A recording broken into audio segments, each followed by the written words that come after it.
Hello மக்களே! இன்றைக்கி நம்ம சேனலில் ரவையை வச்சு ரொம்ப சிம்பிளான, ரொம்ப ஈஸியான, குயிக்கான ஒரு ஸ்நாக் பண்ண போகிறோங்க. அதோட ரெசிபியை இப்போ பார்த்துடலாம். அதுக்கு நான் 1 கப் அளவுக்கு ரவையை எடுத்து வச்சுருக்கேன். இது வறுத்த ரவை தான். கொஞ்சமாக சீரகம், உப்பு, மஞ்சத்தூள் இது 3யும் அதில் கலந்து மிக்ஸி ஜாரில் போட்டு அதை நல்லா ஃபைன் பேஸ்ட்டாக அரைச்சி எடுத்துக்கோங்க. நல்லா ஃபைன் பேஸ்ட் ஆகிடுச்சு எனக்கு இப்போ. இதை ஒரு பவுலில் கொட்டிட்டு அது கூடவே மிளகாய்த்தூள் 1 டேபிள் ஸ்பூன், பெப்பர் கொஞ்சமாக போட்டுட்டு அதை நல்லா கலந்து விட்டுறேன். இப்போ ஆயில் கொஞ்சமாக ஆட் பண்ணி அதை நல்லா திரட்டி விட்டுட்டு ஒரு அரை டம்ளர் அளவுக்கு மட்டும் தண்ணி ஆட் பண்ணுங்கள். தண்ணி பார்த்து கொஞ்சம் கொஞ்சமாக ஆட் பண்ணி இந்த மாதிரி மாவாட்டை பிணைஞ்சு வச்சுக்கணும். இது ஒரு 5 மினிட்ஸ் போல் ரெஸ்ட் பண்ணிடுங்க. 5 மினிட்ஸ்க்கு அப்புறமேட்டு இதை கொஞ்சம் கொஞ்சமாக ஒரு சின்ன சின்ன பால்ஸாக அதுலேருந்து பிச்சு எடுத்து அதை எப்பயும் போல் நம்ம சப்பாத்தி தேய்ப்போம் இல்லையா, அந்த மாதிரி கொஞ்சமாக அது மேலே எண்ணெய் விட்டு சப்பாத்தி கல் வச்சு தேய்ச்சிடுங்க.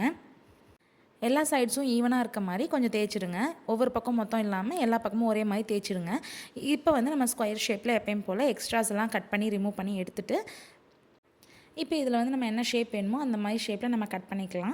நான் ஆக்சுவலி ட்ரையாங்கிள் ஷேப்பாக போட்டிருக்கேன்.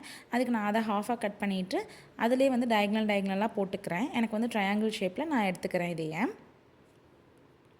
இப்போ நமக்கு இது ரெடி ஆகிடுச்சு. இப்போ ஒரு ஃபோர்க் வச்சு அது எல்லாத்துலேயுமே நான் நல்லா இந்த மாதிரி குத்தி விட்டுக்கிறேன். அது வேகிறதுக்கும் ஹெல்ப் பண்ணும். ஆல்சோ நமக்கு அது ஒரு டிசைன் மாதிரி இருக்கும். நான் எல்லா மாவையும் இதே மாதிரி ஒரு பிளேட்டில் செஞ்சு எடுத்து வச்சுக்கிட்டேன். இப்போ ஒரு வானலில் எண்ணெய் நல்லா சூடானக்கப்புறம் அது எல்லாத்தையும் போட்டு லேசாக திருப்பி விட்டு உடனே நீங்கள் எடுத்துடலாம். பிகாஸ் அது ஆல்ரெடி ரொம்ப சாஃப்டாக தான் இருக்குது, ரொம்ப தின்னாக தான் இருக்குது.